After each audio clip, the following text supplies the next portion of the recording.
जीवन में रिस्क तभी लेना जब बुरे से बुरे वक्त को झेलने की ताकत हो, क्योंकि इंसान कभी गलत नहीं होता, उसका वक्त गलत होता है, मगर लोग इंसान को गलत कहते हैं। जैसे पतंग कभी नहीं कटती, उसका धागा कटता है, मगर लोग हमेशा कहते हैं पतंग कटी। नमस्कार, मैं हूं कमल श्रीमाली।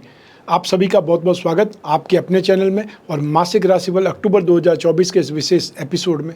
ये एपिसोड मीन राशि के लिए है और ये राशिफल आपकी राशि, नाम राशि अर्थात मून साइन पर आधारित है। हर मासिक राशिफल के विशेष एपिसोड में बहुत सारे सेक्टर पर विश्लेषण करते हैं, तो इस बार भी ऐसा ही करेंगे। सबसे पहले मैं बता रहा हूँ आपको आपकी इनकम और इन्वेस्टमेंट के बारे में। इनकम, गेन, प्रॉफिट, सक्सेस, यश, ये सब राशि से 11th हाउस से लाभ भाव से विश्लेषण किए जाते हैं।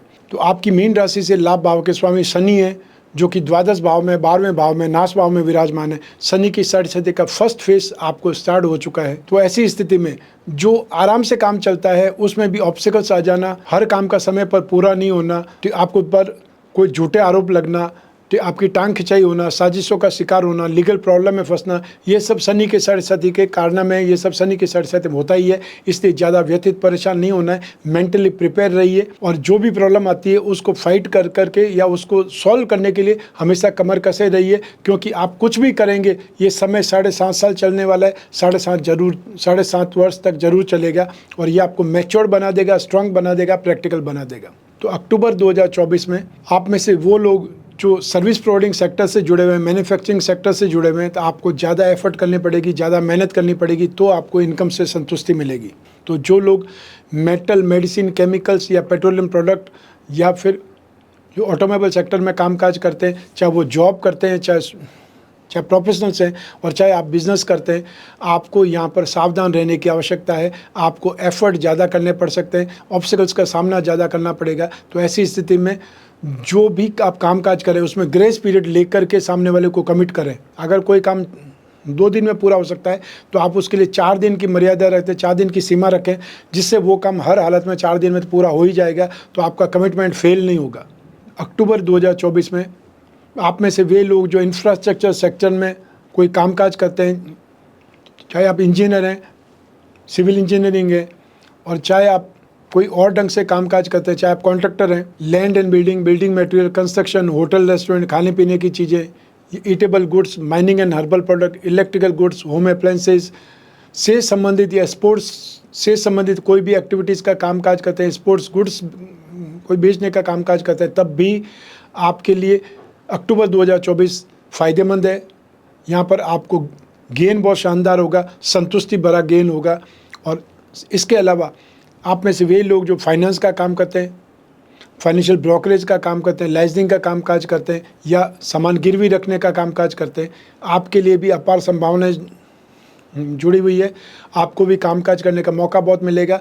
फाइनेंशियल नीड आपकी पूरी होने वाली है, या जो आपने काम किया उसका आपको मेहनताना बोल दीजिए, कमीशन बोल दीजिए, वो आपको समय पर मिलने वाला है।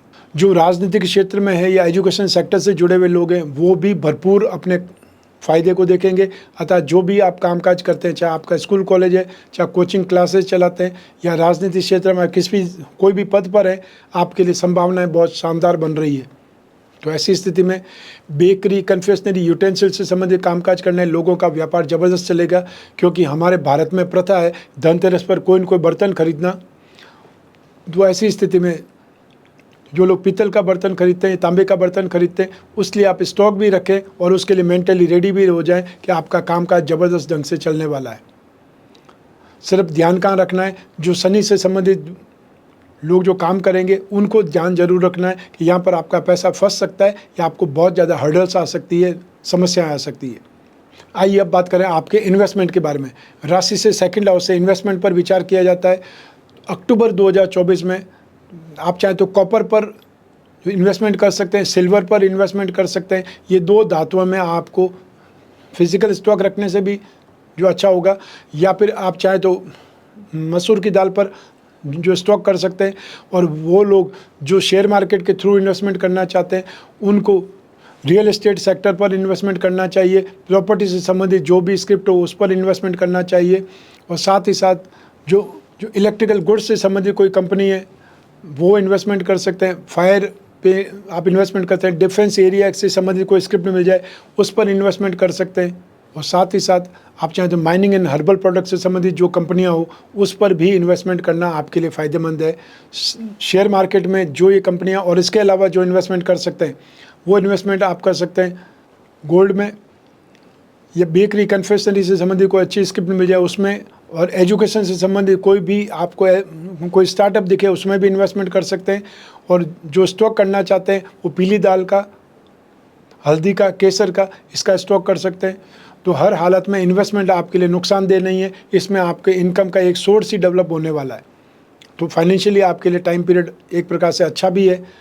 शनि की साढ़ेसाती है, शनि की साढ़ेसाती 100 में से 40% को लगी रहती है, तो कोई अनोखी चीज़ नहीं है। ये आपको मैच्योर बनाती है, स्ट्रांग बनाती है। इसलिए ज़रूरी है कि आप अपनी लाइफ में जो अच्छा और बुरा दोनों चीज़ को चेक कर पाएँ, दोनों चीज़ को समझ पाएँ।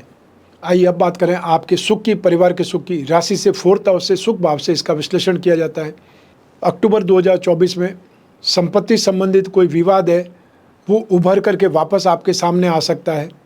और यदि आप फिजिकली प्रॉपर्टी पर इन्वेस्टमेंट करना चाहते हैं तो आपको करना चाहिए। यदि आपको कोई सहयोग करना चाहते हैं तो आपके पेरेंट्स आपको सहयोग कर सकते हैं, आपके पिताजी आपकी बात समझ सकते हैं, और आपकी माताजी से भी कुछ आर्ग्यूमेंट के बाद में वो भी मान सकती हैं। तो आप अपने लिए इन्वेस्टमेंट करना चाहें तो आप आगे बढ़ सकते हैं, बैंक लोन की भी ट्राई कर सकते हैं, क्योंकि इन्वेस्टमेंट के आपके योग चल रहे हैं। वो इन्वेस्टमेंट चाहे कॉमर्शियल प्रॉपर्टी पर हो या रेजिडेंशियल प्रॉपर्टी पर हो, ये होने के योग बन रहे हैं। तो ऐसी स्थिति में आप अपने बारे में सोच सकते हैं, संतान के बारे में सोच सकते हैं कि आगे जा कर के उनको भी कुछ न कुछ आपको खरीद करके देना पड़ेगा, मकान या फ्लैट। तो आपको सोच करके आगे ज़रूर बढ़ना चाहिए। आइए अब बात करें शिक्षा के सुख की, संतान सुख की। राशि से 5th हाउस से इसका विश्लेषण किया जाता है। राशि से 5th हाउस के स्वामी है चंद्रमा, और राहु की इस भाव पर दृष्टि है। तो ऐसी स्थिति में अक्टूबर 2024 में जो आपको सपोर्ट मिलेगा वो स्टूडेंट जो टूर्स एंड ट्रैवलिंग से संबंधित कोई स्टडी कर रहे हैं, मास्टर ऑफ टूरिज्म एडमिनिस्ट्रेशन से संबंधित कोई स्टडीज़ कर रहे हैं, कंटिन्यू कर रहा हूँ, और या फिर जो IT सेक्टर के स्टूडेंट्स हैं, इंजीनियरिंग के स्टूडेंट्स की बात कर सकते हैं। आप लोगों को यहाँ पर बहुत सफलता मिलने के योग है, या आपको ये समय सपोर्ट करता हुआ दिखाई देगा।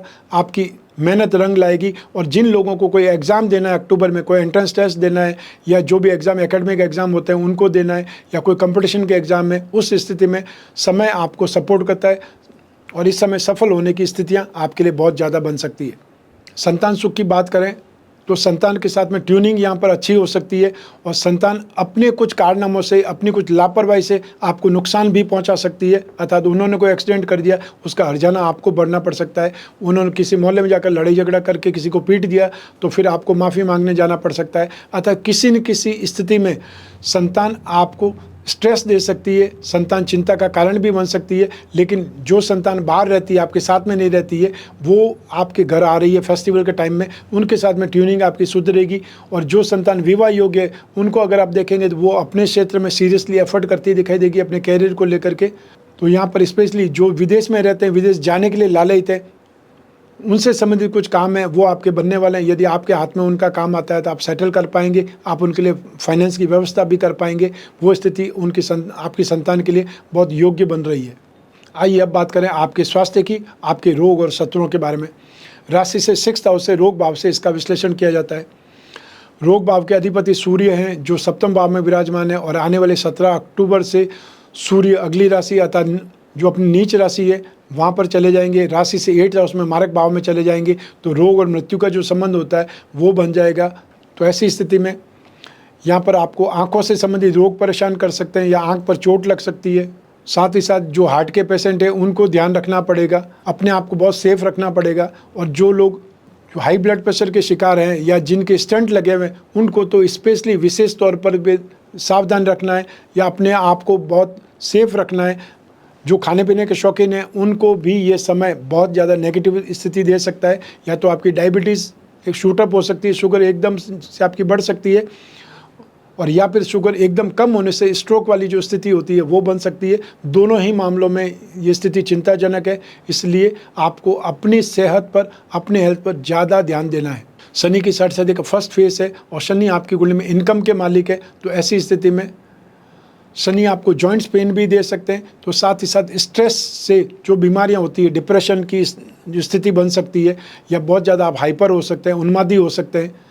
तो ऐसी स्थिति में भी आपको किसी डॉक्टर से सलाह लेकर के अपना इलाज करवाने की आवश्यकता है, क्योंकि स्ट्रेस हर किसी को है, लेकिन बहुत ज़्यादा स्ट्रेस लेने से कोई चीज़ ठीक हो जाएगी या आपके वो काबू में आ जाएगी, वो स्थिति नहीं हो सकती है। सर्दी का मौसम है तो आपको गर्म कपड़े पहनने ही पड़ेंगे, और बाहर बहुत गर्मी है तो आपको जो मामूली कपड़े होते हैं, कॉटन के कपड़े होते हैं, वो पहनने पड़ेंगे।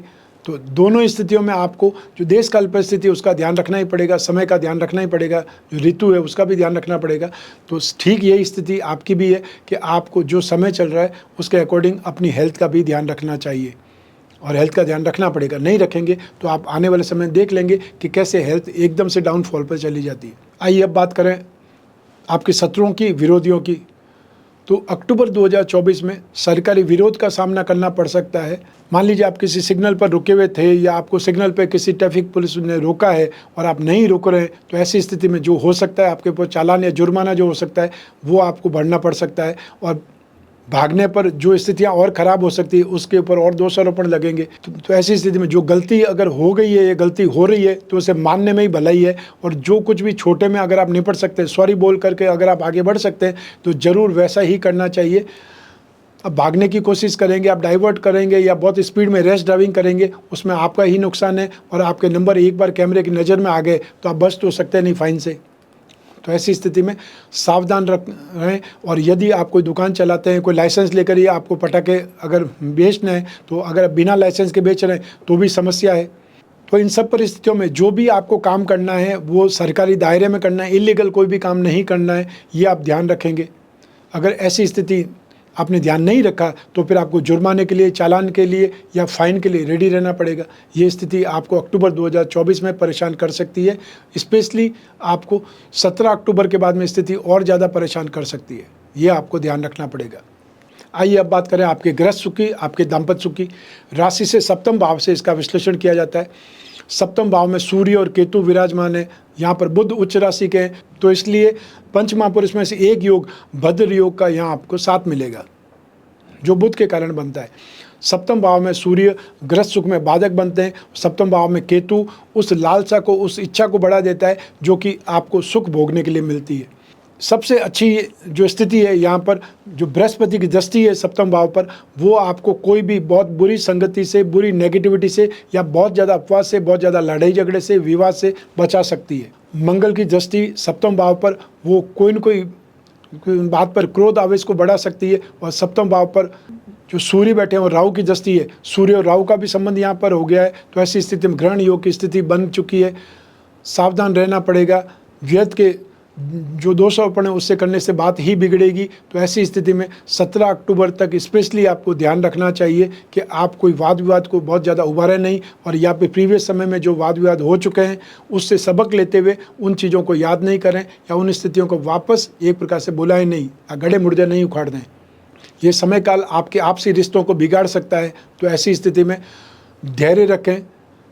ठीक, जो प्रॉब्लम है, टेम्प्रेरी टाइम पीरियड है, उसको जाने दें, वही स्थिति आपके लिए बेटर है। क्योंकि सूर्य 17 जो अक्टूबर उसको अगली राशि में चले जाएंगे, बुध उससे पहले 10 तारीख को चले जाएंगे।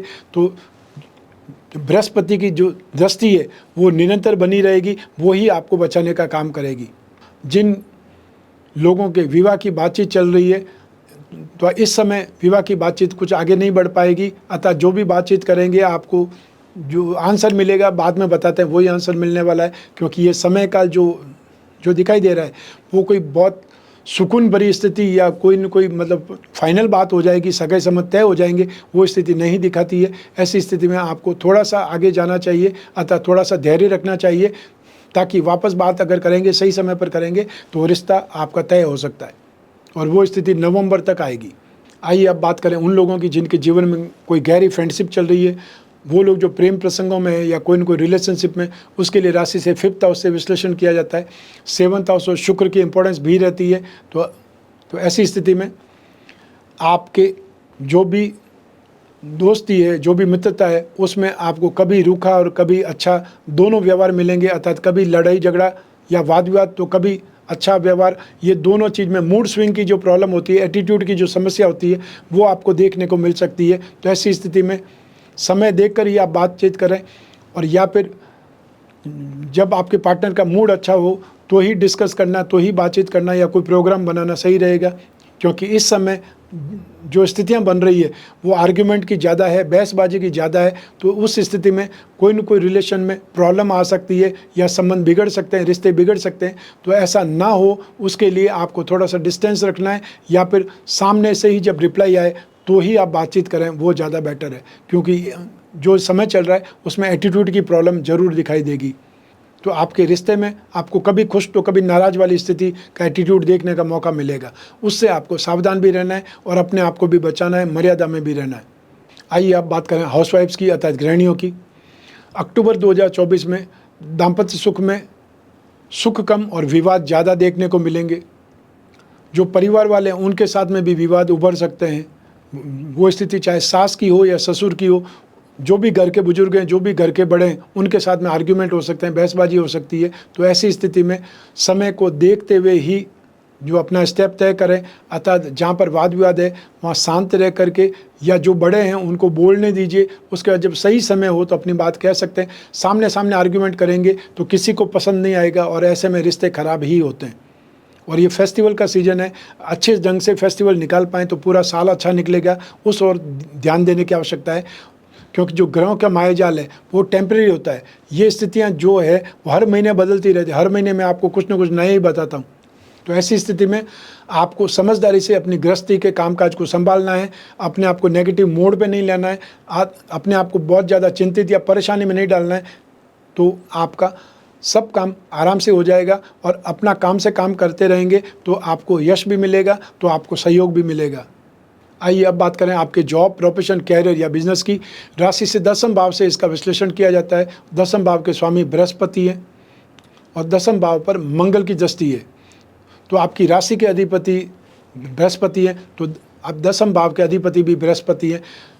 तो ऐसी सिचुएशन में आप में से वे लोग जो फाइनेंस का कामकाज करते हैं, बैंक में है, फाइनेंशियल इंस्टीट्यूट में कोई काम करते हैं, स्टॉक ब्रोकर का काम करते हैं या स्टॉक से संबंधित आप सेवाएं देने का कामकाज करते हैं, ये आपके लिए बहुत सक्सेसफुल रहने वाला है। आपका ये समय काल बहुत ज़्यादा वॉल्यूम को जन्म देगा, या ये बोल सकते हैं आपके कामकाज के लिए घंटे कम पड़ जाएंगे, लेकिन आपका कामकाज संभलेगा नहीं, अतः कामकाज सुलटेगा नहीं, समय पर हो जाए ये स्थिति नहीं रहेगी। इसलिए आपको और स्टाफ को रखना पड़ेगा, आपको जो अपना दायरा है वो बढ़ाना पड़ेगा, और जो दायरा आपको वो सपोर्ट कर रहा है उस हिसाब से आपको काम करने के लिए भी इंफ्रास्ट्रक्चर डेवलप करना पड़ेगा।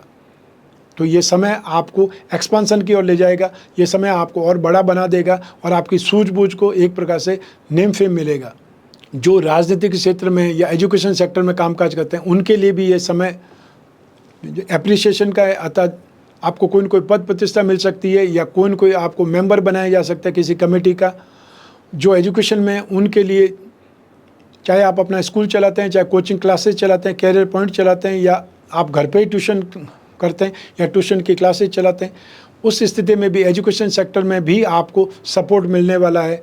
उसमें भी आपकी नेम फेम भी बढ़ेगी और आपका दायरा भी बढ़ेगा। तो ऐसी स्थिति में आप जो एक बैच ही लेते हैं उसकी जगह आप सुबह और शाम दोपहर इस ढंग से बैच को भी निर्धारित कर सकते हैं, या 2 टाइम कर सकते हैं, 3 टाइम कर सकते हैं।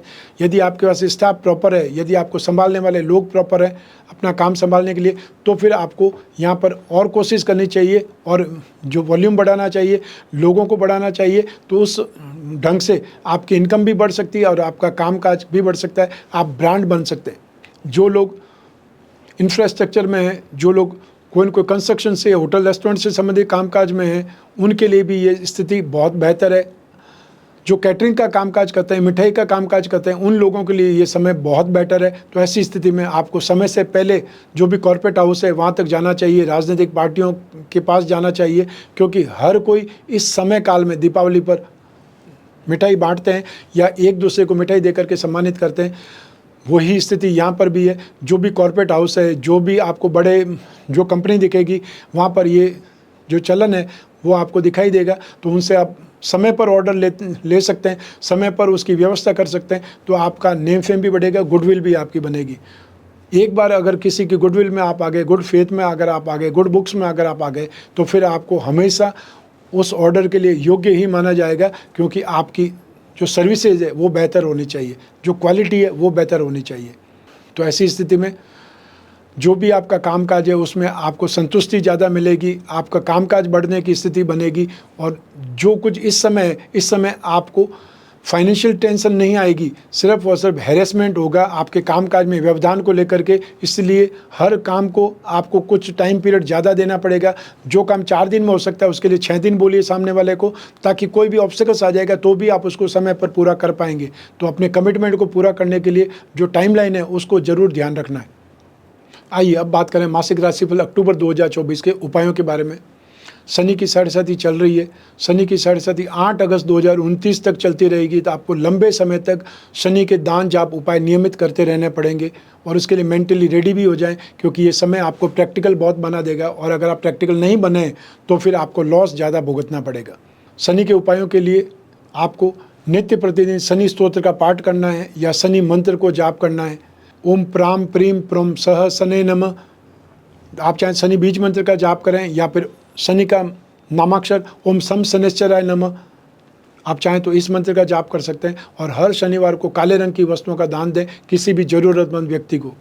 राहु के उपाय में आपको हर शनिवार को या काले उड़द या काले कंबल का दान करना है, या फिर नारियल अपने ऊपर से 11 बार घुमा करके क्लॉकवाइज सुबह राहु काल में 9 से 10:30 के बीच में उसे मंदिर में चढ़ा दीजिए या पानी में विसर्जित कर दीजिए। उससे भी आपको राहत मिलने वाली है। 3rd नंबर पे बृहस्पति, जो कि आपके 2 केंद्र के स्वामी है, एक त्रिकोण के स्वामी भी है, 2 केंद्र के स्वामी भी है। ऐसी स्थिति में बृहस्पति को उपाय करने से आपके कामकाज में, आपकी खुद की पर्सनल लाइफ में, आपके शरीर के सुख में इम्प्रूवमेंट आएगा। बृहस्पति के उपाय में आपको विष्णु भगवान की पूजा उपासना करनी है। नित्य विष्णु भगवान पर अभिषेक करना है। पानी में 2 बूंद इत्र की डाल करके या दूध में केसर डाल करके। छोटा सा मंत्र है ओम नमो भगवते वासुदेवाय। इस मंत्र का आपको जाप करते हुए, उच्चारण करते हुए अभिषेक करना है। और हर थर्सडे को, गुरुवार के दिन आपको पीली वस्तुओं का दान करना चाहिए। पीली दाल हो सकती है, पीले फल हो सकते हैं, या कोई पीला कपड़ा हो सकता है, पीतल के बर्तन हो सकते हैं, पीतम्बर हो सकता है, चंदन हो सकता है, या फिर आप बेसन की कोई मिठाई दे सकते हैं। रत्नों की बात करें तो अपनी राशि के जो 1st हाउस, 5th हाउस और 9th हाउस से 3 त्रिकोण है उसके रत्न धारण करना हमेशा शुभ माना गया है। तो आपको मोती, मूंगा, पुखराज रत्न या उसका उपरत्न धारण करना हमेशा शुभ रहेगा, और इसे ही भाग्य वृद्धि रत्न लॉकेट कहा जाता है। आप में से वे लोग जो लक्ष्मी योग या अपनी राशि कुंडली के धन योगों को बलवान बनाना चाहते हैं, उसका फ़ायदा उठाना चाहते हैं, तो आपको मीन राशि का लक्ष्मी योग रत्न लॉकेट धारण करना चाहिए। उसमें 4 उपरत्न होंगे जो अकस्मात धन प्राप्ति, फाइनेंशियल गेन, भाग्य और आपकी संपत्ति से संबंधित होंगे। अक्टूबर 2024 में नवरात्रि और दीपावली 2 विशेष पर्व है। इन विशेष पर्व पर अपनी कामना पूर्ति के लिए आप क्या उपाय करें, अपनी जन्म कुंडली से जान सकते हैं। इसके लिए स्क्रीन पर दिए हुए नंबर पर संपर्क करके आप जानकारी ले सकते हैं। अपनी बर्थ डिटेल भी दे सकते हैं और उनको अपनी जो कामना है वो भी बता सकते हैं। तो हमारे टीम मेंबर्स आपको वापस कन्वे करेंगे कि आपको क्या करना है। तो ये था मासिक राशिफल अक्टूबर 2024। आपकी जन्म कुंडली में से एक ग्रह चंद्रमा को आधार बना करके मैंने आपको ये राशिफल बतलाया है। आप चाहें तो अपनी जन्म कुंडली के संदर्भ में इसे और सटीकता से जान सकते हैं, क्योंकि जन्म कुंडली आपकी अपनी है और आपकी अपनी बर्थ डिटेल से ही बनती है। लेकिन जब जीवन में समस्याएं ज़्यादा हो, भविष्य में झांकना हो, कोई बहुत बड़ा डिसीजन लेना हो, तो अब अपनी जन्म कुंडली का विश्लेषण जरूर कराना चाहिए, समय समय पर कराना चाहिए। और एक बात हमेशा ध्यान रखिए कि हर पंडित या पुजारी ज्योतिषी नहीं होता है। जो वास्तु का काम करता है उसे ज्योतिष की नॉलेज भी हो, ये जरूरी नहीं। और जो ज्योतिष का काम करता है उसे वास्तु की नॉलेज भी हो, या वो पूजा पाठ भी करा सकता हो, शादी भी करा सकता हो, या कोई अभिषेक भी करा सकता हो, ये भी जरूरी नहीं है। तो ऐसी स्थिति में एक सही परामर्श आपका जीवन बदल सकता है, आपका भविष्य बदल सकता है। ये हमेशा ध्यान रखिए और अपने आप को कोई ऐसे हाथों में मत सौंपिए जो अनएक्सपीरियंस है और जिनको ज्योतिष नहीं आती है, जो सिर्फ किताबी ज्ञान से सीखे हुए लोग हैं। हमेशा ध्यान रखिए, टोने टोटके से किसी का भला नहीं होता है, सिर्फ समय वेस्ट होता है और पैसा वेस्ट होता है। आप वैदिक ज्योतिष से जुड़े हुए उपाय करेंगे, वैदिक ज्योतिष की सहायता लेंगे तो जरूर आपका मार्ग प्रशस्त होगा, जरूर आपको राहत मिलेगी और जीवन में आपकी समस्याएं जो आती है उनको आपको फाइट करना ही पड़ेगा। जो आपकी कुंडली में बलवान ग्रह उन्हें और बलवान बनाया जाना चाहिए, और जो ग्रह आपकी कुंडली में नेगेटिव है, जिनसे आपको प्रतिकूल प्रभाव मिलता है, उसको शांत करने के उपाय करने चाहिए। उसके लिए दान करने चाहिए, पूजा पाठ करना चाहिए। यही सब कुछ संभव है ज्योतिष के उपायों में। तो इसीलिए आप अपनी कुंडली का विश्लेषण जब भी जिज्ञासा हो तब उसके लिए स्क्रीन पर दिए हुए नंबर पर संपर्क करके अपॉइंटमेंट फिक्स करना है या व्हाट्सएप नंबर पर मैसेज डालना है। आप कोई भी कंट्री में रहते हो, कोई भी शहर में रहते हो, आपके पास सिर्फ अपना मोबाइल फ़ोन होना चाहिए। मोबाइल फ़ोन से वीडियो कॉन्फ्रेंसिंग के जरिए या फिर आप टेलीफोनिक कंसल्टेंसी के जरिए अपनी कुंडली का विश्लेषण करवा सकते हैं, और इसके लिए अपॉइंटमेंट तो आपको ज़रूर लेना पड़ेगा। फेस टू फेस मिलने के लिए भी, वो चाहे आप जोधपुर में मिलना चाहें और चाहे जो शेड्यूल की प्लेट आती है कौन से सिटी में किस तारीख को मिलूँगा, उस ढंग से भी वहाँ अपॉइंटमेंट लेकर के मिल सकते हैं। उसके लिए भी अपॉइंटमेंट तो पहले ही फिक्स कराना पड़ेगा। तो आपकी जो भी समस्या है, जो भी जिज्ञासा है, उसके लिए आप आराम से बातचीत कर सकते हैं। जो भी समस्या है उस पर डिस्कस कर सकते हैं और ढूंढ करके निकालेंगे आप और मैं एक सरल सा उपाय, जिससे आपकी समस्याओं से राहत मिले। तो आपको क्या धारण करना चाहिए, कौन सा रत्न धारण करें, क्या दान करें, किस भगवान की पूजा करें, कौन सा समय आपके लिए अच्छा है, कौन सी दशा आपके लिए अच्छी है, जीवन का सर्वश्रेष्ठ समय कब आने वाला है, या आपके लिए कौन सा बिजनेस सही है, ये सब जानकारी आप अपनी कुंडली से प्राप्त कर सकते हैं। चाहे वो शादी हो, चाहे वो कैरियर हो, आपकी अपनी ज़िंदगी हो, बिजनेस हो, इन सभी के लिए आप अपनी कुंडली विश्लेषण से जानकारी प्राप्त कर सकते हैं। और समय अच्छा है तो आपका उत्साह बढ़ जाएगा, उससे फ़ायदा ज़्यादा होगा। और यदि समय प्रतिकूल है तो आप जितना सावधान रहेंगे उतना नुकसान आपका बचेगा। तो ऐसी स्थिति में लाभ भी होगा। यदि आपका पैसा बच जाता है तो वो आपके लिए अच्छा है। इन सभी स्थिति में आपको ज्योतिष की सहायता आप ले सकते हैं, और उसके लिए आपको संपर्क करना पड़ेगा। व्यर्थ के टूने टोटके में सिर्फ आपका समय बर्बाद होगा। और हमेशा ये भी ध्यान रखना है कि हर व्यक्ति ज्योतिष जानता ही हो, ये जरूरी नहीं है। आप अपने आसपास रहने वाले लोगों से भी कई बार सहायता ले लेते हैं या सलाह मांग लेते हैं। उनको नॉलेज है या वो उनको हॉबी है ज्योतिष के बारे में जानकारी, उन्होंने कहा इसलिए मैंने ये स्टोन पहन लिया। तो रत्न अमृत भी और रत्न जहर भी। जो रत्न आपको सूट नहीं करता है वो आपके लिए जहर के बराबर हो सकता है। और ज़्यादातर लोग दो अलग अलग रत्न पहन लेते हैं। सूर्य माणिक्य भी पहना हुआ है तो साथ में राहु केतु भी पहने हुए हैं। तो ऐसी स्थिति में ग्रहण योग आपने खुद ने बना लिया है। कोई लोग पुखराज भी पहने होते हैं, साथ में नीलम भी पहन लेते हैं। तो हमेशा ध्यान रखिए कि दो ग्रुप हैं, सूर्य चंद्रमा मंगल और बृहस्पति, ये एक ग्रुप है। बुध शुक्र शनि राहु केतु ये दूसरा ग्रुप है। एक ग्रुप के साथ में दूसरा ग्रुप यदि पहनेंगे तो नुकसान ही होगा। तो ऐसी स्थिति में आपकी जन्म कुंडली ज़्यादा काम करती है। जब भी आपको बातचीत करनी, जब भी आपको जिज्ञासा है कुंडली से संबंधित कोई भी आपको बात करनी है, सिर्फ एक ही प्रश्न है, उसके लिए कोई फीस भेजने की आवश्यकता नहीं है। सिर्फ अपनी डिटेल लिखवाइए और अपना प्रश्न लिखवा दीजिए, आपको उत्तर मेरे टीम मेंबर्स कन्वे करेंगे। तो मैं कामना करता हूं कि आप स्वस्थ रहें, प्रसन्न रहें और सुरक्षित रहें। अपना और अपने परिवार का बहुत बहुत ख्याल रखें। आप सभी को मेरा नमस्कार, बहुत बहुत शुभकामनाएं। ईश्वर आपकी रक्षा करे। धन्यवाद।